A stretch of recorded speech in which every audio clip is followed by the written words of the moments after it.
UP का बहराइच जल रहा है, सुलग रहा है, इंटरनेट बंद है, पूरा इलाका पुलिस छावनी में तब्दील है, एसटीएफ की टीमें तैनात हैं, धू धू करर जलती कार, बाइक और शोरूम इस बात की गवाही दे रही हैं कि यह मामला एक चिंगारी से ज्वाला का रूप ले बैठा है। हिंसा में एक नौजवान की मौत हो जाती है और बवाल बढ़ता दे लखनऊ भी बैठकों के लिए मजबूर हो जाता है। हिंदू मुस्लिम का रंग तुल्य पकड़ता है और फिर राजनीतिक तौर पर हर बार की तरह इसका अंत हो जाता है। सवाल है कि आखिर इस पूरे मामले की शुरुआत कैसे होती है? कैसे एक जिला आग के लपटों में झुलस जाता है, बस झुलस जाता है? संगीत। दरअसल इसकी शुरुआत तो रविवार को ही तकरीबन शाम 6 बजे हो गई थी। घड़ी की सुई जैसे ही 6 बजे के आसपास टिकती है, वैसे ही बहराइच जलने की कगार पर होता है। एक पक्ष के लोग दुर्गा प्रतिमा विसर्जन के लिए गाजे बाजे के साथ जा रहे होते हैं। काफिले में झंडा लगा होता है, भगवा रंग का काफिला।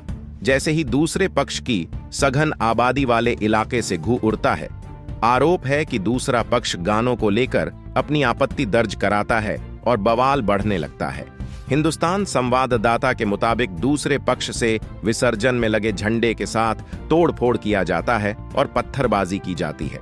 जवाब में पहले पक्ष की ओर से राम गोपाल मिश्रा नाम के शख्स ने पास में लगे हरे रंग के झंडे को उतारकर भगवा झंडा को लहराना शुरू कर देता है।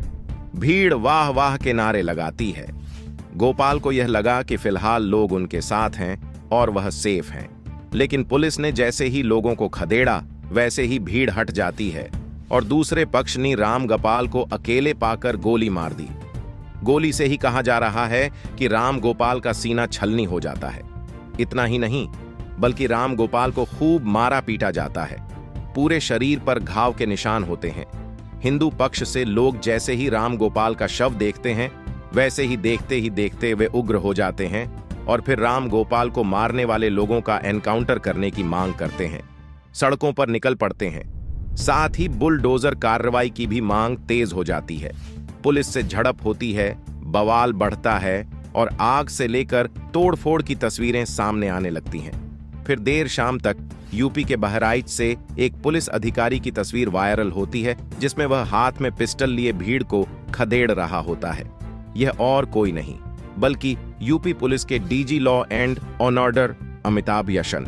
लेकिन सवाल तो यह था कि नौबत ऐसी आनी ही क्यों दी गई? आखिर क्या विसर्जन यात्रा का रूट पहले से तय नहीं किया गया था? क्या इसे सुलगने पर जानबूझकर छोड़ा गया?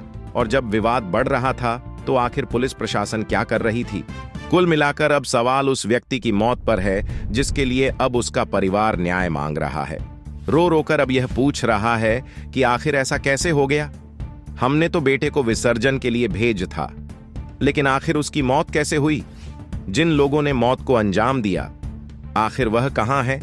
उनकी गिरफ्तारी और उनका एनकाउंटर क्यों नहीं होता? यह सवाल फिलहाल परिवार की तरफ से पूछे जा रहे हैं। अब देखना यह आगे होगा कि इस मामले में कार्रवाई क्या कुछ होती है। जुल्म की यह कहानी एक बार फिर से सबको सीख देती है इस रिपोर्ट में। फिलहाल इतना ही। बाकी की तमाम अपडेट्स के लिए